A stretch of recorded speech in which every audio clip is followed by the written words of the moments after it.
Hello Messi, welcome back to my channel. तो आज के इस वीडियो लेक्चर पे हम बात करते हैं हमारे नेक्स्ट टॉपिक पे। ओके, तो देखिए हमने हमारी यूनिट सरफेस केमिस्ट्री को स्टार्ट किया है, जिसका फिलहाल अभी हमारा लेक्चर नंबर फर्स्ट रहने वाला है। और आज के इस फर्स्ट लेक्चर पे जो टॉपिक हम डिस्कस करेंगे वो हमारी सरफेस केमिस्ट्री यूनिट का पहला टॉपिक रहने वाला है, जो है आपका सरफेस टेंशन। ओके, तो काफी आसान टॉपिक है, आपको भी डेफिनेटली सारी चीजें क्लियर होंगी, आप जस्ट सुनते रहिएगा। ओके, तो देखिए ना, अगर मैं आपको एग्जाम के अकॉर्डिंग बताऊं तो जनरली सरफेस टेंशन पे हमारा शॉर्ट नोट ही पूछा जाता है। और शॉर्ट नोट पे आप क्या लिखते हैं, थोड़ी थ्योरी लिखते हैं, फैक्टर्स लिखते हैं, एग्जांपल वगैरह से क्लियर कर लेते हैं। ओके, बट यहाँ पे मैं आपको सारी चीजें तो इंक्लूड कराऊंगी, बट मैं आपको थोड़ा सा बेसिक से लेके चलूंगी। ठीक है, तो होप आपको क्लियर हो। तो स्टार्ट करते हैं लेक्चर को। ओके, तो फर्स्टली समझते हैं सरफेस टेंशन होती क्या चीज है। ठीक है, तो देखो ना, आपको पहले नाम से समझ में आ रहा है, सरफेस टेंशन मींस सरफेस में लगने वाला टेंशन। टेंशन मतलब क्या होता है? टेंशन मतलब होता है फोर्स। तो सरफेस में लगने वाला टेंशन, या फिर आप बोल सकते हैं सरफेस में लगने वाले फोर्स को आप क्या बोलते हैं? Surface tension. कितना आसान था। अब बात आती है कि ये सरफेस किसकी सरफेस की हम यहाँ पे बात कर रहे हैं, क्योंकि सरफेस तो सबके पास है, सॉलिड के पास है, लिक्विड के पास है। तो क्या हम सबकी सरफेस की यहाँ पे बात कर रहे हैं? नहीं कर रहे हैं। क्यों? क्योंकि हमें ये पता है कि ये जो सरफेस टेंशन, ये जो फिनोमिना होता है, ये जो प्रॉपर्टी होती है, वो किसकी प्रॉपर्टी होती है? लिक्विड की प्रॉपर्टी होती है। तो हम क्या बोल सकते हैं? हम ये बोल सकते हैं, तो मैं अपनी पुरानी डेफिनेशन को ही थोड़ा सा मॉडिफाई करके क्या बोल सकती हूँ? मैं बोल सकती हूँ कि सरफेस टेंशन मींस लिक्विड की सरफेस में लगने वाला टेंशन। लिक्विड की सरफेस में लगने वाले फोर्स को हम क्या बोलते हैं? Surface tension. कितना आसान था। अब देखो, लिक्विड की सरफेस में ये टेंशन, ये फोर्स कहां से लग रहा है, वो सारी चीजें इसके दो टाइप के, मतलब दो तरीके से मैं आपको यहाँ पे चीजें समझाने वाली हूँ कि क्यों लिक्विड की सरफेस में ये फोर्स लग रहा है। वो मैं आपको थोड़ी देर बाद समझाऊंगी, थोड़ी लेट में हम उसे समझेंगे। बट उससे पहले हम सरफेस टेंशन का कॉन्सेप्ट यानी कि उसकी डेफिनेशन के अकॉर्डिंग समझ लेते हैं कि सरफेस टेंशन क्या है। जैसे मैंने आपको रफली इतना बोला कि लिक्विड की सरफेस में लगने वाले टेंशन को, लिक्विड की सरफेस में लगने वाले फोर्स को हम क्या बोलते हैं? Surface tension. ओके, और इस फोर्स की वजह से होता क्या है? जनरली तो होता कि लिक्विड के सरफेस में जो मॉलिक्यूल्स प्रेजेंट होंगे, लिक्विड के क्या होंगे? मॉलिक्यूल होंगे। जैसे लिक्विड में वाटर ले लूं तो वाटर के क्या होंगे? मॉलिक्यूल होंगे। तो वो मॉलिक्यूल क्या करते हैं? अपने आप को श्रिंक कर लेते हैं, यानी कि अपने आप को कॉन्ट्रैक्ट कर लेते हैं, ताकि वो अपना सरफेस एरिया क्या कर सके? मिनिमाइज कर सकें। ठीक है, तो बाय डेफिनेशन आप जनरली ये देखते हैं, सरफेस टेंशन को हम कैसे डिफाइन करते हैं? हम बोलते हैं कि surface tension is a property of a liquid. Okay, या फिर आप बोल सकते हैं प्रॉपर्टी ऑफ लिक्विड सरफेस। तो ये चीज माइंड पर रखनी है कि सरफेस टेंशन, ये जो प्रॉपर्टी है वो लिक्विड की तो है, बट लिक्विड को भी हम सेपरेट आउट कर रहे हैं। कि सपोज मैं आपको बोलूं कि मैंने एक वैसल लिया है, या फिर आप बोल सकते हैं एक कंटेनर लिया है, जिसके अंदर मैंने लिक्विड फिल किया है। ठीक है, सपोज वाटर ही फिल किया है। तो खुद ही सोचिए कि वाटर चाहे आपका सरफेस में हो, चाहे वाटर आपका बल्क में हो, इसको मैं सरफेस बोल सकती हूँ। देखो, ये मेरी सरफेस हो गई और ये मेरा क्या हो गया? बल्क हो गया। ठीक है, तो सरफेस में वाटर जो है, वो जो देखो, सरफेस में जो वाटर मॉलिक्यूल हो, चाहे बल्क में जो वाटर मॉलिक्यूल है तो वाटर मॉलिक्यूल। ओके, लेकिन ये जो सरफेस टेंशन, ये जो फिनोमिना है, ये प्रॉपर्टी जो है वो लिक्विड की है, बट लिक्विड के सरफेस की प्रॉपर्टी है, ना कि बल्क की प्रॉपर्टी। अब ये क्यों है सरफेस की, क्यों है बल्क की, क्यों नहीं है, ये भी मैं आपको आगे बताऊंगी। अभी जिस इतनी चीज सुनिएगा कि surface tension is a property of liquid, bracket में कर लीजिएगा surface, and has a tendency, जिसमें क्या टेंडेंसी होती है? टू कॉन्ट्रैक्ट, जिसमें लिक्विड के सरफेस में जो मॉलिक्यूल प्रेजेंट होती है, उनकी टेंडेंसी क्या होती है? कॉन्ट्रैक्ट करने की, या फिर आप बोल सकते हैं श्रिंक करने की। ठीक है, जिसकी वजह से क्या होता है? Hence liquid occupy a minimum surface area, यानी कि लिक्विड के मॉलिक्यूल क्या करते हैं? अपने सरफेस एरिया को मिनिमाइज करना चाहते हैं। ठीक है, और इसी प्रॉपर्टी को, इसी फिनोमिना को आप क्या बोलते हैं? Surface tension. तो जनरली आप जब डेफिनेशन देखते हैं तो आप डेफिनेशन ये लिखते हैं ना कि surface tension is a property of a liquid surface, जिसमें लिक्विड सरफेस क्या है? अपने सरफेस एरिया को मिनिमाइज करता है, कॉन्ट्रैक्ट करता है, श्रिंक करता है। ओके, और एक क्या है, आप ऐसा भी लिख सकते हैं, एक इलास्टिक लेयर, एक इलास्टिक मेम्ब्रेन की तरह एक्ट करने लग जाता है वहां पर सरफेस। ओके, और इसी फिनोमिना को, इसी प्रॉपर्टी को आप बोलते हैं सरफेस टेंशन। ठीक है, तो होप आपको यहाँ तक सरफेस टेंशन समझ में आया होगा। अब देखो, अब मैं आपको एक और चीज बताती हूँ कि हमने, जैसे मैंने अभी आपको बोला कि सरफेस टेंशन यानी कि लिक्विड की सरफेस में ये टेंशन क्यों लग रहा है, ये फोर्स क्यों लग रहा है, वो मैं आपको बताऊंगी आगे। और ये चीज भी बताऊंगी कि लिक्विड के सरफेस पे क्यों लग रहा है, बल्क पे क्यों नहीं लग रहा है, क्योंकि चाहे आप सरफेस लो चाहे आप बल्क लो, दोनों जगह तो लिक्विड के मॉलिक्यूल प्रेजेंट है। वाटर है तो वाटर अगर मैंने एज ए लिक्विड लिया है, तो वाटर के जो मॉलिक्यूल बल्क में प्रेजेंट है वही आपके सरफेस में प्रेजेंट होंगे। तो क्यों ये प्रॉपर्टी सिर्फ सरफेस के मॉलिक्यूल के लिए एप्लीकेबल है, बल्क के मॉलिक्यूल के लिए एप्लीकेबल नहीं है? और तीसरी चीज उससे पहले जो मैं आपको समझाने वाली हूँ वो ये कि जैसे हमने बाय डेफिनेशन पढ़ा कि सरफेस टेंशन ऐसी प्रॉपर्टी होती है जिसमें जो लिक्विड के सरफेस में जो मॉलिक्यूल है वो अपने आप को कॉन्ट्रैक्ट करते हैं, श्रिंक करते हैं और अपने सरफेस एरिया को मिनिमाइज करते हैं। तो इसका मतलब क्या हुआ, अपने सरफेस एरिया को वो क्यों मिनिमाइज कर रहे हैं तो उसके पीछे रीजन भी होगा कि क्यों वो अपने सरफेस एरिया को मिनिमाइज कर रहे हैं। तो उसका रीजन मैं आपको ऐसे समझाती हूँ, आप जस्ट यहाँ पे सुनिएगा। देखिए ये चीज आप नोट कर लीजिएगा कि जितना कम सरफेस एरिया होता है, जितना कम सरफेस एरिया होता है उतनी ही कम आपकी क्या होती है, सरफेस एनर्जी होती है। ठीक है, तो मैंने यहां पर लिख दिया surface area is directly proportional to energy. ठीक है, क्योंकि जितनी ज्यादा सरफेस एरिया होगा उतनी ही ज्यादा सरफेस एनर्जी होगी और जितना कम सरफेस एरिया होगा उतनी ही कम आपकी सरफेस एनर्जी होगी। तो ये पॉइंट को आप अपने माइंड पर रखिएगा। ओके, तो इससे आप होप समझ में आ रहा होगा, क्या समझ में आ रहा कि अगर हमारा सरफेस एरिया कम होगा तो ऑब्वियस सी बात है सरफेस एनर्जी भी कम होगी और आपको पता है जिसकी एनर्जी कम होती है वो आपका क्या होता है, ज्यादा स्टेबल होता है। तो यहाँ पे आप समझ सकते हैं स्टेबिलिटी गेन करने की वजह से ही ये सारी चीजें यहाँ पर को चल रही हैं। समझ में आया? तो मिनिमाइज सरफेस एरिया का मतलब समझ में आया, अगर वो अपना सरफेस एरिया मिनिमाइज कर रहा है तो उसके पीछे का रीजन क्या है, वो अपनी एनर्जी मिनिमाइज कर रहा है और एनर्जी मिनिमाइज करने का मतलब अपने आप को स्टेबल करना। इतनी चीज क्लियर आई? तो ये कॉन्सेप्ट था आपका surface chemistry, sorry surface tension का। ठीक है, तो होप आपको इतनी चीज क्लियर आई है। ठीक है, अब उससे पहले मैं आपको एक और चीज बताती हूँ। ये चीज मैं आपको ये बता रही हूँ कि मैंने जैसे अभी आपको बोला कि सरफेस टेंशन ये जो प्रॉपर्टी है वो लिक्विड के सरफेस की है ना कि बल्क की है। तो क्यों वाटर मॉलिक्यूल जो सरफेस में और जो बल्क में है वो सेम है, तो प्रॉपर्टी ये सिर्फ सरफेस में क्यों एप्लीकेबल है, बल्क में क्यों एप्लीकेबल नहीं है, उसको मैं पहले आपको बता देती हूँ। आप जस्ट यहाँ पर सुनिएगा। ठीक है, तो अब इंटरफेस क्या होता है? ठीक है, तो बहुत आसान है, आपने ऑलरेडी आपको मालूम भी होगा। तो इंटरफेस क्या होता है? इंटरफेस एक टाइप की सरफेस होती है, मतलब हम किसी सरफेस को इंटरफेस का नाम दे सकते हैं। ओके, पर कब देंगे किसी सरफेस को इंटरफेस का नाम?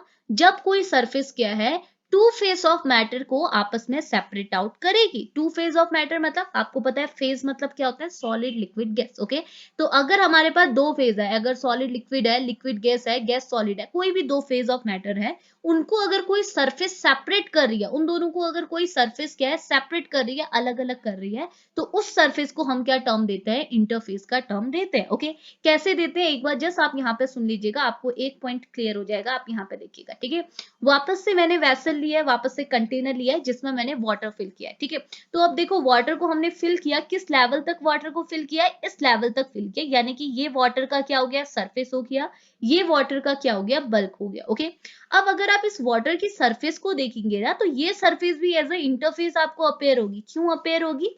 क्योंकि आप देखिए ये वाटर की सरफेस भी क्या है, दो फेज को सेपरेट कर रही है। कैसे? देखो इस वाटर के सरफेस के नीचे तो क्या है, वाटर प्रेजेंट है, बल्क में वाटर प्रेजेंट है, तो नीचे आपका क्या है, वाटर है।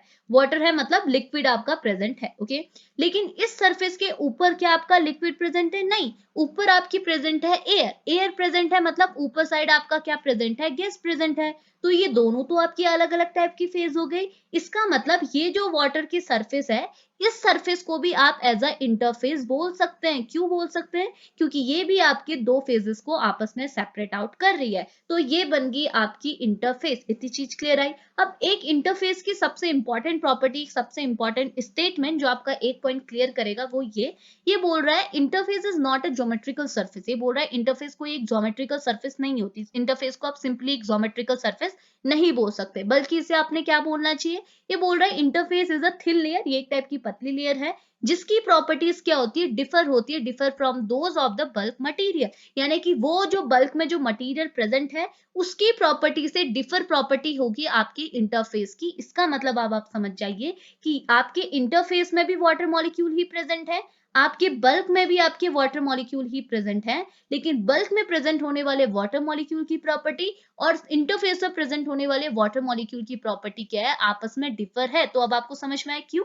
क्योंकि ये एक इंटरफेस की तरह यहाँ पर को एक्ट कर रही है, ये एक सिंपल सरफेस नहीं है, ये एक इंटरफेस है, जिस वजह से इंटरफेस होने की वजह से इसकी प्रॉपर्टी और बल्क में जो वाटर मॉलिक्यूल प्रेजेंट है उनकी प्रॉपर्टी आपस में डिफर है। ओके, अब देखो, इससे आपको ये कॉन्सेप्ट समझ में आएगा कि जैसे हमने पहले भी बोला कि सरफेस टेंशन जो ये प्रॉपर्टी है, ये जो फिनोमिना है, वो लिक्विड की सरफेस का फिनोमिना है, ठीक है, बल्क का नहीं है। क्यों? क्योंकि अब आपको समझ में, जैसे मैं पहले बोलती लिक्विड के, चाहे आप सरफेस की बात करो चाहे आप बल्क की बात करो, दोनों जगह तो वाटर मॉलिक्यूल ही प्रेजेंट है। तो क्यों ये फिनोमिना सिर्फ लेयर के लिए यानी कि सरफेस के लिए एप्लीकेबल है, बल्क के लिए एप्लीकेबल नहीं है? तो इसका रीजन अब आपको समझ में आए, क्योंकि दोनों जगह वाटर मॉलिक्यूल प्रेजेंट है, लेकिन जो सरफेस में, जो इंटरफेस में वाटर मॉलिक्यूल प्रेजेंट है, इनकी प्रॉपर्टी अलग है, और बल्क में जो वाटर मॉलिक्यूल प्रेजेंट है, इनकी प्रॉपर्टी अलग है। अलग अलग प्रॉपर्टी होने की वजह से आपको देखने को ये मिलेगा कि सरफेस टेंशन, ये जो फोर्स जनरेट हो रहा है, वो सिर्फ लेयर यानी कि सरफेस में प्रेजेंट होने वाले मॉलिक्यूल की वजह से हो रहा है, ना कि बल्क में प्रेजेंट होने वाले मॉलिक्यूल की वजह से। इतनी चीज क्लियर आई? इस वजह से सरफेस टेंशन एक टाइप की सरफेस फिनोमिना है, ना कि बल्क फिनोमिना। इतनी चीज क्लियर आई? तो एक कॉन्सेप्ट हमारा यहाँ पर क्लियर हुआ, ठीक है। अब बात करते हैं कि ये सरफेस टेंशन लग क्या रहा है, मतलब कि ये सरफेस टेंशन का कॉन्सेप्ट आ कहां से रहा है, क्यों आपके वाटर की सरफेस में, लिक्विड की सरफेस में एक टेंशन क्रिएट होता है, एक फोर्स क्रिएट होता है, ठीक है। तो इस टेंशन को समझाने के लिए मैं आपको दो कॉन्सेप्ट, थ्योरी वगैरह तो हम पढ़ते रहेंगे, पहले आप जस्ट इतना समझो कि ये टेंशन आ कहां से रहा है, ठीक है, सरफेस में टेंशन क्यों जनरेट हो रहा है। तो मैं इस टेंशन के कॉन्सेप्ट को दो तरीके से समझाऊंगी, एक तो अट्रैक्शन फोर्स के थ्रू समझाऊंगी, ठीक है, इंटरमोलिकुलर अट्रैक्शन फोर्स के थ्रू समझाऊंगी, दूसरा समझाऊंगी एनर्जी के टर्म में, ठीक है। तो ये दोनों कॉन्सेप्ट को हम समझ लेते हैं, बहुत आसान है, ठीक है। तो पहले हम बात करते हैं अट्रैक्शन के कॉन्सेप्ट से, ठीक है। तो देखो, आपको पता है कि जो आपका लिक्विड स्टेट होती है, लिक्विड स्टेट में, जो लिक्विड में जो मॉलिक्यूल्स होते हैं, सपोज मैं वाटर की बात करूं, तो वाटर के मॉलिक्यूल में एक टाइप का अट्रैक्शन फोर्स होगा, ये तो ऑब्वियस है, ये आपको ऑलरेडी पता है। तो सेम चीज ये है, मैं आपको यहाँ पे आपको डायग्राम के थ्रू एक्सप्लेन करती हूँ, आप जस्ट देखिए, ठीक है। तो देखो, वापस से हमने एक वेसल लिया, वेसल के अंदर लिक्विड लिया, ठीक है, लिक्विड सपोज वाटर लिया है, ठीक है। तो वाटर के अगर मैं आपको मॉलिक्यूल यहाँ पे शो कराऊं, तो देखो, आपको पता है बल्क में जो मॉलिक्यूल प्रेजेंट होंगे लिक्विड के, वो आपके डिफर प्रॉपर्टी के होंगे, जो आपकी इंटरफेस में प्रेजेंट है मॉलिक्यूल, उनके रिस्पेक्ट में, ठीक है। तो देखो, बल्क में जो वाटर मॉलिक्यूल प्रेजेंट है, उन्हें मैं सपोज रेड डॉट से दिखाती हूँ, तो देखो, ये मेरे बल्क में प्रेजेंट हुए हुए वाटर मॉलिक्यूल है, ओके। और इंटरफेस में भी मेरे वाटर मॉलिक्यूल प्रेजेंट होंगे, तो इनको मैं ब्लू डॉट से दिखाती हूँ, तो सपोज ये इंटरफेस में प्रेजेंट होने वाले वाटर मॉलिक्यूल है, ओके। अब देखो, इनके बीच में अट्रैक्शन फोर्स होगा, ये चीज तो आपको मालूम है। लिक्विड के बीच में क्या होता है, इंटरमोलिकुलर फोर्स ऑफ अट्रैक्शन होता है, जैसे आपके सॉलिड में होता है, लेकिन सॉलिड में थोड़ा सा स्ट्रांग होता है, लिक्विड में थोड़ा सा वीक होता है कंपेयर टू सॉलिड, ओके। और गैस में तो होता ही नहीं। इसी वजह से क्या है, गैस में अगर गैस के मॉलिक्यूल आपस में बिल्कुल भी अट्रैक्शन फील नहीं कर रहे हैं, उसी की वजह से तो गैस क्या होती है, बिल्कुल फ्री होती है, गैस के मॉलिक्यूल एकदम फ्री होते हैं। तो वही चीज है, ठीक है। तो उसे छोड़िए, आप जस्ट यहाँ पे फोकस कीजिए। देखिए, लिक्विड के मॉलिक्यूल है, लिक्विड के मॉलिक्यूल यहाँ बल्क में मैंने रेड से दिखाया है, सरफेस में मैंने ब्लू से दिखाया है, ठीक है। अब इनके बीच में अट्रैक्शन फोर्स मैं आपको शो कर रही हूँ। तो देखो, अगर मैं बल्क में जो मॉलिक्यूल है उसके रिस्पेक्ट में बात करूं, एक मॉलिक्यूल के रिस्पेक्ट में, ठीक है। तो देखो, अगर मैं इस मॉलिक्यूल को यहाँ पे उठाऊं, तो देखो, ये मॉलिक्यूल को कहाँ कहाँ साइड से अट्रैक्शन फोर्स मिलेगा, जहां जहां आपके वाटर मॉलिक्यूल होंगे। तो इस मॉलिक्यूल के सराउंडिंग में सारी डायरेक्शन में दूसरे वाटर मॉलिक्यूल प्रेजेंट है, तो इसे सारी डायरेक्शन से अट्रैक्शन फोर्स फील होगा। यहां से भी होगा, यहां से भी होंगे, यहां से भी, यहां से भी, यहां से भी, यहां से भी, और यहां से भी, ओके। यानी कि इस वाटर मॉलिक्यूल को सारी डायरेक्शन से इक्वल अमाउंट का अट्रैक्शन फील फोर्स फील हो रहा है, ओके। तो अगर इसे सारी डायरेक्शन से इक्वल अमाउंट का अट्रैक्शन फील फोर्स फील होगा, तो अगर मैं यहाँ पर को नेट अट्रैक्शन की बात करूं, नेट फोर्स की बात करूं, तो नेट फोर्स की वैल्यू कितनी आ जाएगी, 0 हो जाएगी। क्यों? क्योंकि सारी डायरेक्शन से अगर इक्वल अमाउंट का फोर्स लग रहा है, तो ओवरऑल क्या होगा, सबके सब एक दूसरे को कैंसिल आउट कर देंगे, काउंटर कर देंगे, तो होगा क्या, ओवरऑल वैल्यू, जो नेट वैल्यू आपको मिलेगी, वो आपको मिलेगी 0। इतनी चीज क्लियर आई? तो इसका मतलब जो आपने इस मॉलिक्यूल के रिस्पेक्ट में किया, वो सारे मॉलिक्यूल के रिस्पेक्ट में होगा, क्योंकि सारे मॉलिक्यूल के एडजेसेंट पोजीशन में, या फिर आप बोल सकते हैं सारे मॉलिक्यूल क्या है, दूसरे वाटर मॉलिक्यूल से, दूसरे लिक्विड मॉलिक्यूल से सराउंडेड है। क्योंकि बल्क में तो नंबर ऑफ मॉलिक्यूल है, तो वो सबके सबके लिए जो काउंटर वैल्यू होगी, जो आपकी नेट वैल्यू होगी फोर्स की, वो कितनी होगी, 0 होगी। इतनी चीज क्लियर आई? लेकिन सरफेस में ऐसा नहीं देखने को मिलेगा। सरफेस में आपको क्या मिलेगा, ये जो सरफेस में अगर ये जो लिक्विड मॉलिक्यूल है, ये जो वाटर मॉलिक्यूल है, इसके लिए अगर मैं अट्रैक्शन की बात करूं, तो देखो, इसे अट्रैक्शन यहां से फील होगा, क्योंकि यहां भी एक वाटर मॉलिक्यूल प्रेजेंट है। यहां से फील होगा, क्योंकि यहां भी एक वाटर मॉलिक्यूल प्रेजेंट है। यहाँ से भी होगा, यहाँ से भी होगा, यहाँ से भी, क्योंकि नीचे साइड भी वाटर मॉलिक्यूल प्रेजेंट है। ओके, लेकिन ऊपर साइड तो कोई भी वाटर मॉलिक्यूल प्रेजेंट नहीं है। ऊपर साइड कौन प्रेजेंट है? गैस प्रेजेंट है। दो अलग अलग फेज है। ऊपर साइड गैस प्रेजेंट है तो ऊपर साइड तो कोई भी अट्रैक्शन फील्ड अट्रैक्शन करने वाला कोई भी मॉलिक्यूल नहीं है। नीचे साइड है, लेफ्ट में है, राइट में, तो हम सिंपली ऐसा बोल सकते हैं लेफ्ट और राइट ने एक दूसरे को काउंटर कर दिया, मतलब एक दूसरे को बैलेंस कर दिया, तो लेफ्ट एंड राइट को हमने हटा दिया। ठीक है, लेकिन ऊपर और नीचे वाले फोर्सेस ने एक दूसरे को बैलेंस नहीं किया, क्योंकि ऊपर तो कोई भी फोर्स नहीं है। सारा का सारा फोर्स कहाँ को लग रहा है? नीचे की ओर लग रहा है। इसका मतलब अगर मैं आपको फोर्स की डायरेक्शन अब यहाँ पर को इसके केस में बताऊं, यानी कि इंटरफेस में जो मॉलिक्यूल है उनके लिए बताऊं, तो आपको क्या पता चलेगा? फोर्स की डायरेक्शन कहाँ की ओर जा रही है? नीचे की ओर जा रही है। समझ में आया? तो फोर्स मतलब क्या हुआ? टेंशन। टेंशन मतलब क्या हुआ? फोर्स। तो आपको टेंशन कहाँ को लग रहा है? आपके सरफेस में जो मॉलिक्यूल है उनको टेंशन कहाँ की ओर लग रहा है? नीचे की ओर लग रहा है। समझ में आया? तो ये जो फोर्स जनरेट हुआ उसी की बात हम लोग आगे से कर रहे हैं। समझ में आया? तो बल्क में क्यों नहीं लगा? क्योंकि बल्क में जो मॉलिक्यूल है उसमें क्या है? इक्वल अमाउंट का अट्रैक्शन फोर्स सारी डायरेक्शन से मिल रहा है, जिसकी वजह से फोर्स की वैल्यू 0 हो जा रही है। आपका मॉलिक्यूल जो एक पोजीशन में था वो रिमेन उसी पोजीशन में है, उसमें कोई भी चेंज नहीं आएगा। क्यों नहीं आएगा? क्योंकि इस मॉलिक्यूल को यहाँ से भी उतना ही अट्रैक्शन मिल रहा है, यहाँ से भी, यहाँ से भी, यहाँ से भी, तो ये सब के सब क्या हो रहे हैं? बैलेंस हो जा रहे हैं। ये इसको बैलेंस कर दे रहा है, ये इसको बैलेंस कर दे रहा है, तो आपका मॉलिक्यूल एज इट इज है अपनी पोजीशन में। लेकिन जो आपके सरफेस में, जो आपकी इंटरफेस में मॉलिक्यूल प्रेजेंट है, उसमें क्या हो रहा है? लेफ्ट वाला राइट को तो बैलेंस कर दे रहा है। यहाँ पे जो अट्रैक्शन फोर्स हुआ वो इसके इक्वल होगा, तो चलो ये दोनों बैलेंस हो गया। ठीक है, लेकिन ऊपर और नीचे वाला तो बैलेंस नहीं हो रहा। ऊपर साइड तो कोई भी अट्रैक्शन फोर्स नहीं है, नीचे साइड है, तो सारा का सारा फोर्स कहाँ की ओर जा रहा है? नीचे की ओर जा रहा है। तो आप समझ सकते हैं फोर्स की डायरेक्शन कहाँ की ओर जा रही है? नीचे की ओर जा रही है। इसी वजह से आपके सरफेस में जो मॉलिक्यूल प्रेजेंट है इनमें क्या लगता है? टेंशन लगता है, फोर्स लगता है, और यही फोर्स रिस्पॉन्सिबल होता है सरफेस टेंशन के लिए। ठीक है, सरफेस में लगने वाला टेंशन। समझ में? सरफेस में कैसे लग रहा है टेंशन? इतनी चीज क्लियर आई? तो इसे मैं और क्लियर करती हूँ, होप आपको समझ में आ रहा हो। मैं आपको यहाँ से एग्जांपल से, थ्योरी के थ्रू समझाती हूँ। तो देखो ये क्या बोल रहा है एग्जांपल में, let us consider a liquid container. हमने एक लिक्विड कंटेनर कंसीडर किया as shown in a diagram. तो हमने क्या बोला? एक मॉलिक्यूल ए लिया, पॉइंट ए। तो मॉलिक्यूल ए ये है, ठीक है, जो हमारा बल्क में प्रेजेंट है। ठीक है, अगर इस मॉलिक्यूल ए की बात करूं तो ये मॉलिक्यूल क्या है? दूसरे वेरियस मॉलिक्यूल से सराउंडेड है, क्योंकि ये बल्क में है। यहाँ तो नंबर ऑफ मॉलिक्यूल प्रेजेंट होंगे। ठीक है, तो क्या बोल रहा है? सो द मॉलिक्यूल फील है equal force of attraction from all direction. ठीक है, तो इसे क्या है? सारी डायरेक्शन से क्या है? फोर्स ऑफ अट्रैक्शन मिलेगा इक्वल अमाउंट का। तो अगर हम इसके लिए ओवरऑल इफेक्ट निकाला है, ओवरऑल फोर्स की वैल्यू निकाला है, तो वो 0 होगी। क्यों? क्योंकि सबके सब एक दूसरे को कैंसिल आउट कर देंगे, सारी डायरेक्शन एक दूसरे को कैंसिल आउट करेगी, ऊपर वाली नीचे को, लेफ्ट वाली राइट को। ओके, लेकिन but if the molecule is present on the surface of a liquid, अगर आपका कोई मॉलिक्यूल सरफेस में प्रेजेंट है तो यहाँ पे कुछ और सीन आएगा। क्या होगा? ये बोल रहा है then it feel a more attraction downward. तो ये क्या है? ज्यादा अट्रैक्शन कहाँ की ओर फील करेगा? नीचे की ओर। क्यों? क्योंकि लेफ्ट ने राइट को बैलेंस कर दिया, लेकिन ऊपर वाले ने, अप वाले ने डाउन को बैलेंस नहीं किया, क्योंकि ऊपर साइड तो कोई भी अट्रैक्शन नहीं है। ऊपर साइड गैस मॉलिक्यूल है, तो ऊपर साइड अट्रैक्ट करने के लिए कोई है नहीं, तो सारा अट्रैक्शन कहाँ की ओर जा रहा है? नीचे की ओर जा रहा है, जिसकी वजह से अट्रैक्शन की डायरेक्शन, फोर्स की डायरेक्शन कहाँ की ओर होगी? डाउनवर्ड होगी। ओके, क्यों हुई? तो देखो थ्योरी में क्या लिखा है, due to the liquid, because over the surface of a liquid attraction force is weaker due to a gases molecule. ऊपर अट्रैक्शन फोर्स वीकर होगा क्योंकि ऊपर कौन है? गैसेस मॉलिक्यूल है। ठीक है, गैसेस में तो अट्रैक्शन होता नहीं है। इतनी चीज क्लियर आई? तो क्या बोल रहा है? So the surface of A molecule feel a force downward, जिसकी वजह से क्या है?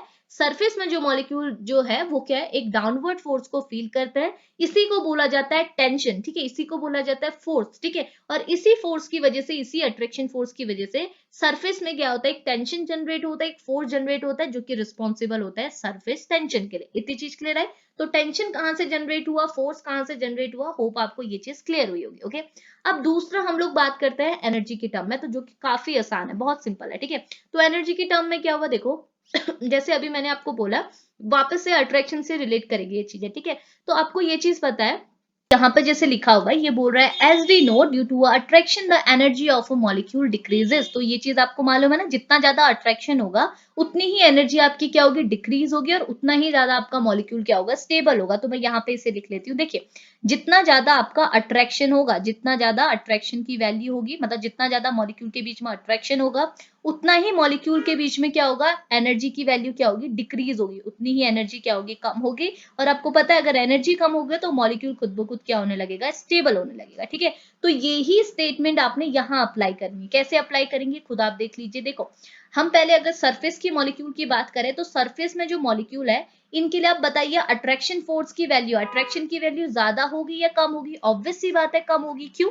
क्योंकि देखो ये जो यहाँ पे जो बल्क में जो मॉलिक्यूल प्रेजेंट है इसे क्या है, सारी डायरेक्शन से अट्रैक्शन मिल रहा है, ओके। लेकिन जो सरफेस में जो मॉलिक्यूल है इसे तो सारी डायरेक्शन से अट्रैक्शन मिल ही नहीं रहा, तो यहाँ पे जो अट्रैक्शन होगा वो आपका डबल होगा, अप्रोक्स डबल होगा। यहाँ पे जो मतलब बल्क में जो मॉलिक्यूल प्रेजेंट है इसके लिए जो अट्रैक्शन की वैल्यू होगी वो डबल होगी सरफेस में जो मॉलिक्यूल प्रेजेंट है उसके कंपेयर में। क्योंकि सरफेस में जो मॉलिक्यूल प्रेजेंट है उसे क्या है, आधी साइड से अट्रैक्शन फील फोर्स फील हो रहा है, लेकिन बल्क में जो मॉलिक्यूल प्रेजेंट है उसे सारी डायरेक्शन से अट्रैक्शन फील फोर्स फील हो रहा है, ओके। तो इसका मतलब क्या होगा कि सरफेस में जो मॉलिक्यूल प्रेजेंट है इसके लिए अट्रैक्शन की वैल्यू क्या होगी, कम होगी। अगर अट्रैक्शन की वैल्यू कम होगी तो ऑब्वियस सी बात है यहाँ पे जो मॉलिक्यूल प्रेजेंट है सरफेस में इनके लिए एनर्जी की वैल्यू क्या होगी, ज्यादा होगी। और ऑब्वियस सी बात, अगर एनर्जी ज्यादा होगी तो वो स्टेबल रह नहीं सकता, एनर्जी ज्यादा होगा तो क्या हो गया, एक्टिव हो गया, एक्टिव हो गया तो मतलब क्या हो गया, अनस्टेबल हो गया। तो हम सिंपली ऐसा बोल सकते हैं कि सरफेस में जो मॉलिक्यूल प्रेजेंट है, ये सरफेस में जो मॉलिक्यूल प्रेजेंट है ये एक टाइप के अनस्टेबल मॉलिक्यूल होते हैं, ओके।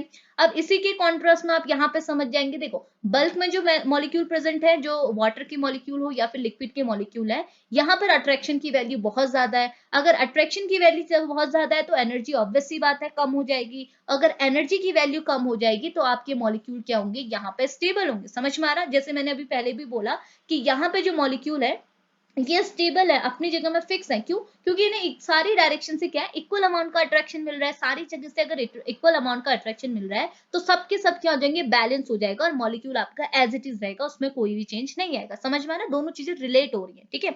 तो ये स्टेटमेंट, ये वाले रिलेशन को आपने अपने माइंड पर रखना है, जितना ज्यादा अट्रैक्शन उतनी कम एनर्जी। जैसे आप मैग्नेट की बात करते हैं ना, अगर वो दोनों क्या है एक दूसरे से अट्रैक्ट हो गए, दो मैग्नेट एक दूसरे से अट्रैक्ट हो गए तो वो क्या हो जाते हैं, बिल्कुल मतलब स्ट्रिक्ट हो जाते हैं, वो बिल्कुल फ्री नहीं रहते, ठीक है। तो फ्री कब होते हैं, जब एनर्जी की वैल्यू ज्यादा होती है। समझ में आना? तो ये स्टेटमेंट आपको रिलेट करनी है बस, ठीक है। तो अब हम समझे कि बल्क में जो मॉलिक्यूल प्रेजेंट है इनके लिए एनर्जी की वैल्यू कम है क्योंकि यहाँ पर अट्रैक्शन की वैल्यू ज्यादा है। अगर अट्रैक्शन की वैल्यू ज्यादा है तो यहाँ पे जो मॉलिक्यूल बल्क में जो प्रेजेंट है वो एक टाइप के स्टेबल मॉलिक्यूल है, ओके।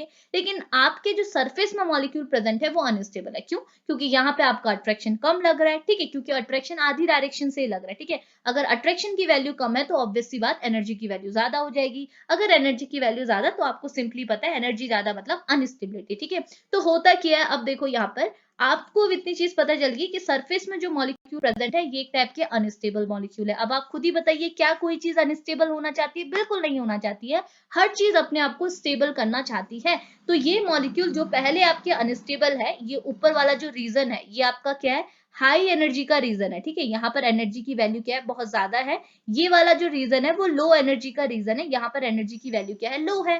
तो जो मॉलिक्यूल आपके क्या है, हाई एनर्जी रीजन में प्रेजेंट है, जो आपके अनस्टेबल मॉलिक्यूल है, वो अपने आप को कहाँ क्या करना चाहेंगे, स्टेबल करना चाहेंगे। स्टेबल कब होंगे, जब वो हाई एनर्जी रीजन से लो एनर्जी रीजन पे आएंगे। तो ये मॉलिक्यूल क्या है, ऊपर से नीचे की ओर आना चाहते हैं। तो देखो ऊपर से नीचे की ओर आना चाहते हैं, इसका मतलब क्या हुआ, अगेन इनमें एक डाउनवर्ड यानी कि नीचे की ओर क्या है, एक फोर्स जनरेट हो रहा है। इसी की वजह से भी क्या होता है, आपका सरफेस टेंशन इसी की वजह से रिस्पॉन्सिबल होता है। इतनी चीज क्लियर आई? तो ये दो रीजन होप आपको क्लियर हुए होंगे। तो मैं आपको वापस से थ्योरी पे लेके चलती हूँ। ये क्या बोल रहा है, ये बोल रहा है as we know due to attraction the energy of a molecule decreases, ठीक है।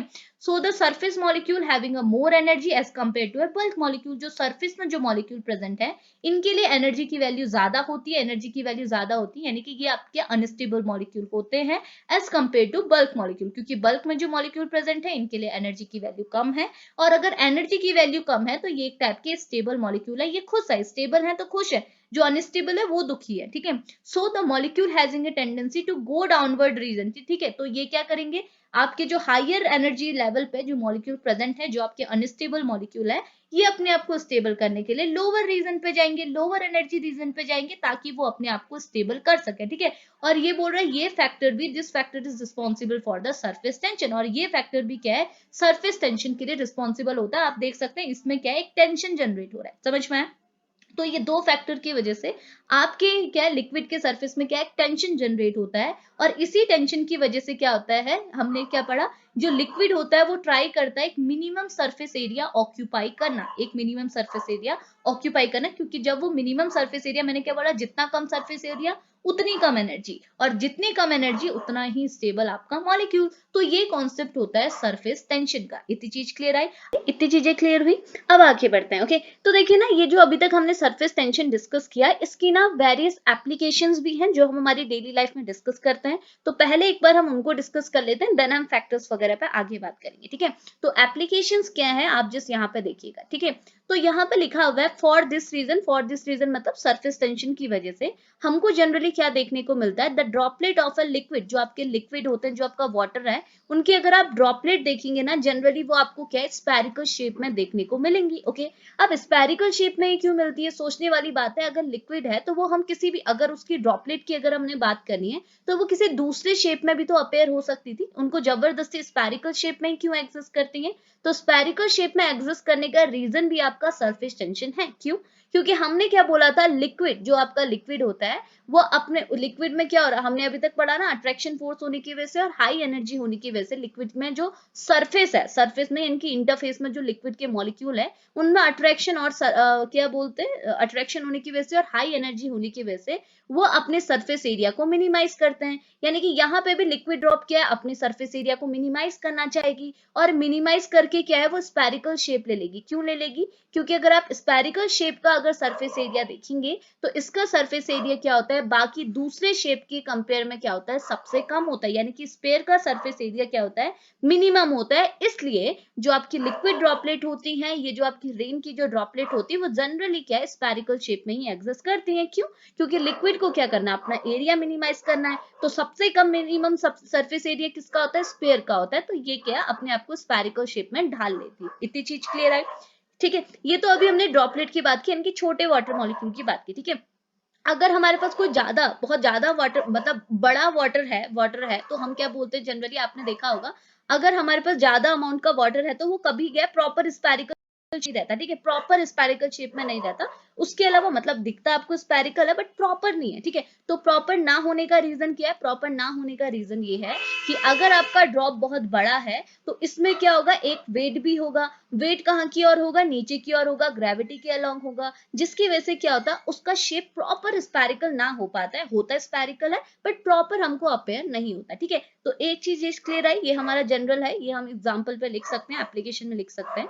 दूसरी चीज ये बोल रहा है, the floating of some object on the surface of water even when they are denser than a water, ये भी आपका क्या है, सरफेस टेंशन की वजह से होता है। ओके, जनरली हमको ये चीज पता है कि अगर हम बोलते हैं कि वाटर में अगर कोई चीज फ्लोट कर रही है या फिर आप बोल सकते हैं तैर रही है, इसका मतलब क्या है, उसका जो डेंसिटी है वो वाटर के कंपेयर में कम होगी इस वजह से। ओके, लेकिन ये बोल रहा है कि जनरली हमको ऐसा देखने को मिलता है कि वाटर से ज्यादा डेंसिटी वाली ऑब्जेक्ट्स भी हमारे वाटर के सरफेस में तैर सकती है, फ्लोट कर सकती है। ठीक है, तो इसका रीजन क्या है, इसका रीजन है सरफेस टेंशन। जनरली हमने देखा है कि जो वाटर में क्या होता है, इंसेक्ट जो होता है वो एग्जिस्ट, मतलब इंसेक्ट क्या है, अपने अंडे भी छोड़ देते हैं, या फिर आप बोल सकते हैं वो आसानी से क्या है, वाटर की सरफेस में चलते भी हैं। ठीक है, दौड़ते चलते हैं, ये भी हमने जनरली देखा हुआ है। ठीक है, तो इसका रीजन भी क्या है, इसका रीजन ये है कि सरफेस टेंशन। ठीक है, सरफेस टेंशन की वजह से ये सारी चीजें हमको देखने को मिलती है। ओके, इतनी चीज क्लियर आई। उसके बाद मैं आगे आपको फोर्सेस भी बताऊंगी, वहां आपको और सारी चीजें देखनी है। अभी जस्ट इतनी चीजें क्लियर हो गई। ठीक है, तो देखो अभी हमने क्या चीजें डिस्कस कर ली, इंटरफेस वगैरह डिस्कस कर लिया। ये मैंने आपको थोड़ा इंट्रोडक्शन पर रखा हुआ था।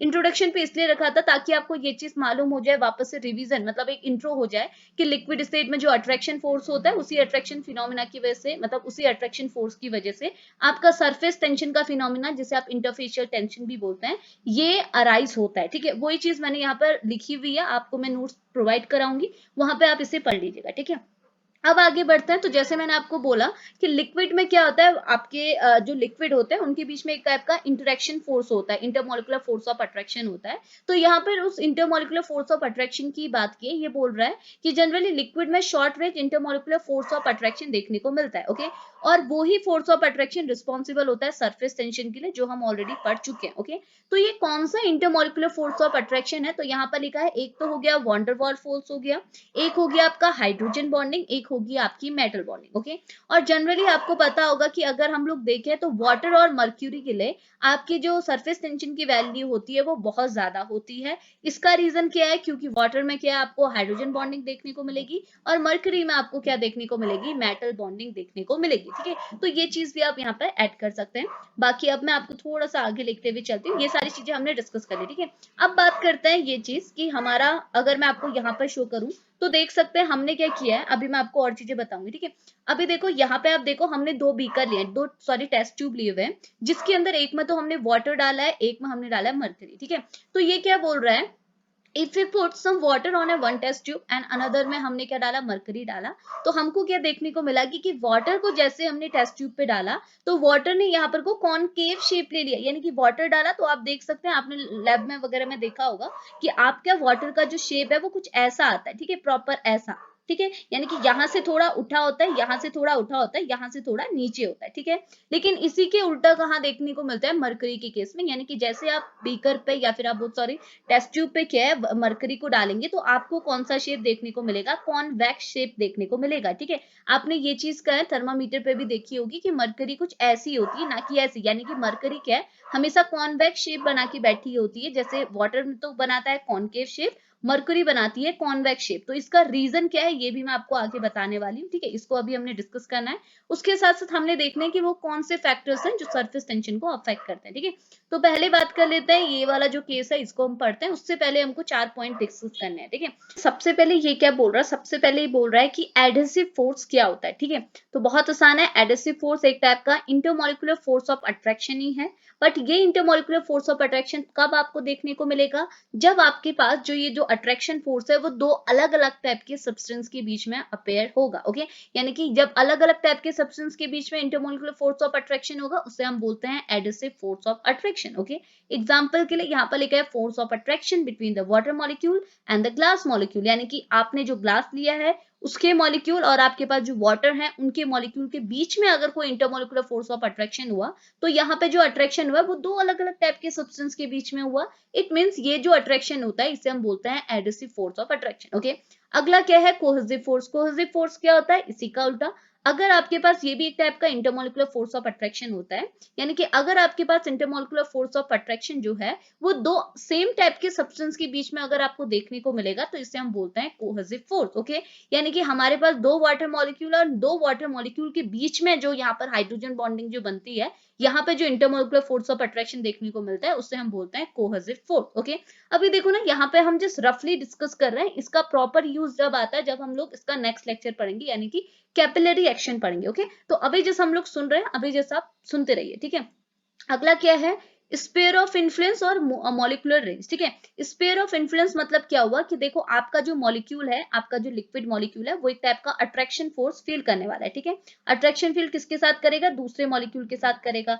तो अट्रैक्शन फील मतलब अट्रैक्शन की एक रेंज होगी जहां तक आपका अट्रैक्शन फोर्स चल रहा होगा। ठीक है, ये चीज तो समझ में आती है ना, एक रेंज तक, एक बाउंड्री तक ही आपका अट्रैक्शन फील होगा, अट्रैक्शन फोर्स फील होगा, उसके बाद वो जीरो हो जाएगा, मतलब उसके बाद कुछ फील नहीं होगा। ओके, तो वो रेंज जहां तक आपका अट्रैक्शन फोर्स फील होता है उस रेंज को, उस मैक्सिमम रेंज को तो आप बोलते हैं मॉलिक्यूलर रेंज। ओके, और उस रेंज पे जब आप एक बाउंड्री बना लेते हैं, एक ऐसे इसे बाउंड्री बना लेते हैं, ठीक है, एक स्पेयर बना लेते हैं, तो इस स्पेयर को बोलते हैं स्पेयर ऑफ इन्फ्लुएंस। ओके, तो स्पेयर ऑफ इन्फ्लुएंस मतलब it is imaginary sphere surrounding a molecule is known as a sphere of influence. और मॉलिक्यूलर रेंज क्या होता है, it is a maximum distance up to which there is the existence of a cohesive force. Okay, तो वो range या वो maximum distance जहां तक आपका मॉलिक्यूल जो है अपना अट्रैक्शन फोर्स भी कौन था, कोहेसिव। कोहेसिव मतलब जब ये अट्रैक्शन फोर्स सेम टाइप के मॉलिक्यूल के बीच में होंगे। ठीक है, यहाँ भी आपका वाटर है, यहाँ भी आपका वाटर है, सेम टाइप के मॉलिक्यूल के बीच में जो आपका अट्रैक्शन फोर्स हुआ,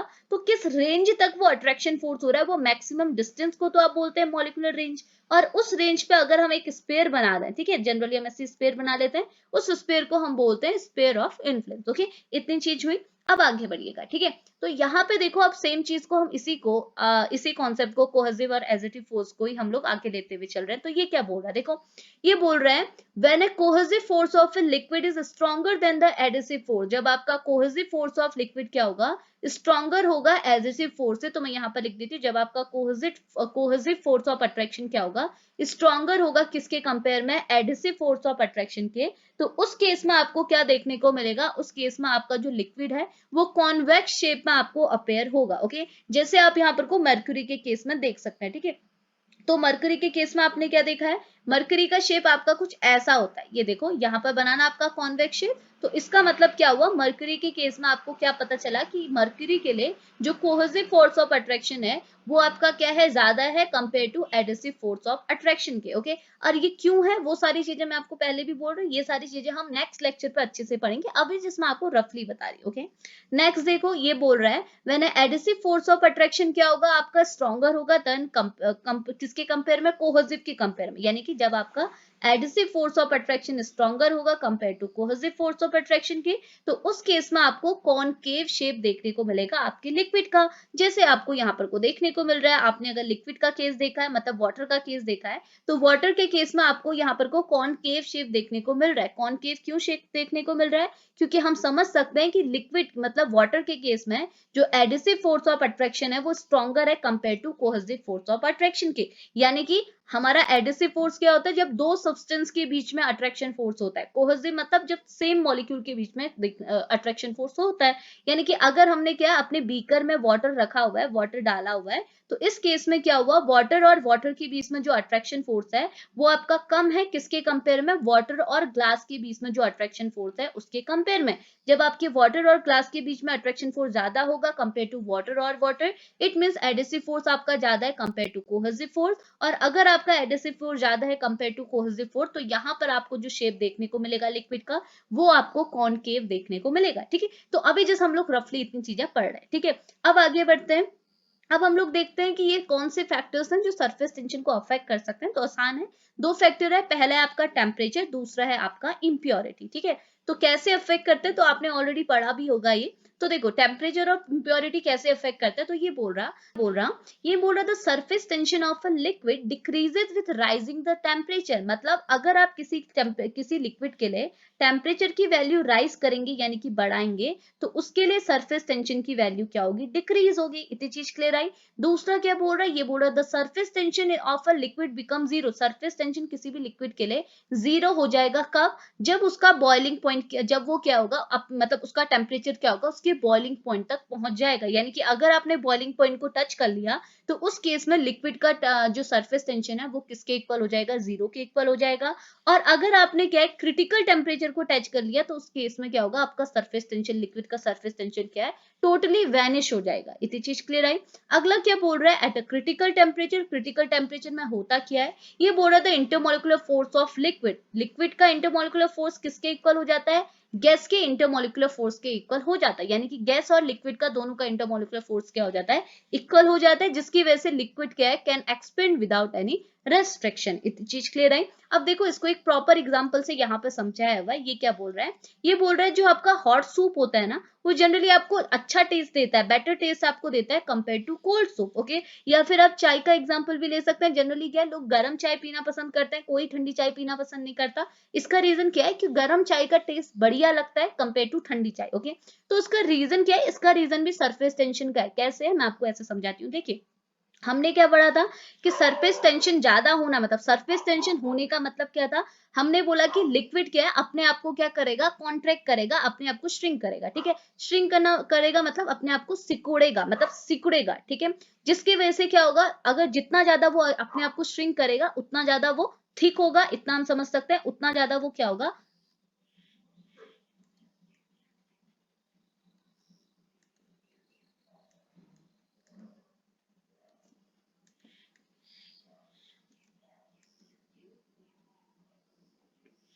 उतना ज्यादा वो क्या होगा, थिक होगा। और थिक होगा तो क्या होगा, वो हमको एक थिक होगा तो क्या होगा, हम कोई गाढ़ी गाढ़ी चीजें खाएंगे तो वो क्या होगा, पूरी तरह से हमारे मुंह के अंदर क्या होगी, स्प्रेड नहीं हो पाएगी, ठीक है। तो ऐसे ही हम समझ सकते हैं कि अगर हमने टेम्परेचर, हमने कोई गर्म चीज ली है, कोई गर्म खाना खाया, गर्म लिक्विड हम अगर कोई पी रहे हैं, जैसे हमने चाय पी ली, कॉफी पी ली, सूप पी लिया, तो होगा क्या, अगर वो गर्म है तो गर्म होने की वजह से उसका सरफेस टेंशन क्या होगा, कम होगा, यानी कि वो कम सिकुड़ेगा, कम श्रिंक करेगा, कम कॉन्ट्रैक्ट करेगा, ठीक है। कम क्या होगा, थिक होगा। कम थिक होगा मतलब क्या हो गया, वो थिन होगा, मतलब पतला पतला हो जाएगा, ठीक है। पतला होने की वजह से क्या है, वो पूरे मुंह में क्या है, आसानी से इक्वली क्या हो जाएगा, स्प्रेड हो जाएगा। और अगर वो पूरी तरह से स्प्रेड हो रहा है तभी हमको क्या होगा, उसका टेस्ट प्रॉपर आएगा, ठीक है। तो यही रीजन होता है कि हमको जनरली हॉट सूप जो है वो बेटर टेस्ट देता है compare to cold soup, okay. अगला क्या है, अगला पॉइंट ये बोल रहा है कि मशीनरी पार्ट जो है वो जैम हो जाते हैं ड्यूरिंग विंटर, ठीक है। तो इसका रीजन भी क्या है कि अगर आप विंटर में देखेंगे, विंटर में टेम्परेचर की वैल्यू, मतलब टेम्परेचर क्या हो जाएगा, कम हो जाएगा। जितना कम टेम्परेचर होगा उतना ही सरफेस टेंशन की वैल्यू ज्यादा होगी, जिस वजह से वो उतना ही ज्यादा थिक होगा, जिसकी वजह से मशीनरी पार्ट क्या हो जाते हैं, जैम हो जाते हैं ड्यूरिंग विंटर। इतनी चीज क्लियर आई। तो पहला है आपका टेम्परेचर का कॉन्सेप्ट। दूसरा हो गया इम्प्योरिटी, ठीक है। इम्प्योरिटी क्या बोल रहा है, ये बोल रहा है the presence of impurity either on a liquid surface और dissolve on it considerably affect the surface tension depending upon the degree of contamination, okay। तो अब मतलब कितना किस टाइप का आपने इम्प्योरिटी ऐड किया, उसके बेसिस पे क्या आपका सरफेस टेंशन अफेक्ट होता है, ठीक है। कैसे होता है, तो देखो पहला पॉइंट ये बोल रहा है हाईली सॉल्युबल सब्सटेंस। अगर आपके पास कोई हाईली सॉल्युबल सब्सटेंस है, जैसे NaCl, जैसे आपका नमक वगैरह हो गया, सोडियम क्लोराइड, ये आपका वाटर में सॉल्युबल होता है। तो अगर आपके पास हाईली सॉल्युबल सब्सटेंस है, हाईली सॉल्युबल इंप्योरिटी है, when dissolve in a water increase the surface tension of water, ठीक है। तो अगर आपने इसे लिक्विड में डिसॉल्व किया तो ये लिक्विड के सरफेस टेंशन की वैल्यू को इंक्रीज करेगी, कौन, जो आपका हाईली सॉल्युबल इंप्योरिटीज होती है, जैसे NaCl, ओके। और इसी की कॉन्ट्रास्ट में अगर आपके पास कोई स्प्रिंगली सॉल्युबल सब्सटेंस है, स्प्रिंगली सॉल्युबल मतलब जो पूरी तरह से नहीं घुलता है, ठीक है, स्प्रिंगली सॉल्युबल होता है, ठीक है। तो अगर आपके पास कोई स्प्रिंगली सॉल्युबल सब्सटेंस है, स्प्रिंगली सॉल्युबल इंप्योरिटी है, जैसे आपका हो गया फिनॉल, तो ये क्या है, वाटर में या फिर कोई भी लिक्विड में टोटली डिसॉल्व नहीं होगी। अगर ये टोटली डिसॉल्व नहीं होगी, जिसकी वजह से ये क्या है, सरफेस टेंशन की वैल्यू को क्या कराएगा, डिक्रीज कराएगा। तो ऐसे आपका इंप्योरिटी का इफेक्ट पड़ता है, ठीक है। तो इतनी चीज क्लियर आई। तो ये दो फैक्टर आप यहाँ पर को माइंड पर रखिएगा। बाकी ये जो कॉन्सेप्ट हमने पढ़ा कोहेसिव और एडहेसिव फोर्स वाला, इसको हम प्रॉपर देखेंगे हमारे नेक्स्ट लेक्चर पे, ठीक है। तो इतनी चीज क्लियर आई, ठीक है। तो अभी लेक्चर को यहीं पे फिनिश करते हैं, मिलेंगे नेक्स्ट लेक्चर पे, तब तक के लिए बाय बाय।